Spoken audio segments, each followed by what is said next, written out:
If you've ever wondered how to get that bold, crispy, Southern-style coating that makes seafood impossible to resist, this is the mix you need. Today, I'm sharing a Louisiana-style dry coating that delivers crunch, spice, to make your dishes irresistible.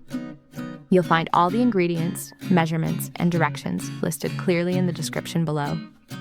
Start by adding half a cup of yellow cornmeal and a quarter cup of all-purpose flour to a mixing bowl, which create that signature Southern crunch and sturdy coating. Next, add 1½ teaspoons of sweet paprika, along with half a teaspoon of smoked paprika, bringing color, warmth, and a gentle smoky note. Now go in with half a teaspoon of garlic powder and half a teaspoon of onion powder, building a savory base that supports all the spices.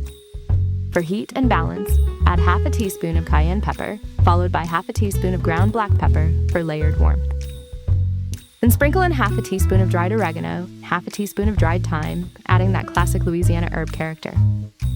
To round everything out, add half a teaspoon of salt, along with a quarter teaspoon of brown sugar and a quarter teaspoon of mustard powder for subtle balance. And finally, finish with 1/8 teaspoon of ground celery seeds, which adds that unmistakable Southern seasoning depth. Now whisk thoroughly until everything is evenly combined and no lumps remain. If you're enjoying this recipe and love bold, crispy flavors, take a moment to like this video, share it with someone who loves seafood, subscribe to the channel, and tap the bell icon so you're the first to know whenever a new recipe drops. And just like that, your Louisiana-style seafood dry coating mix is ready to be used.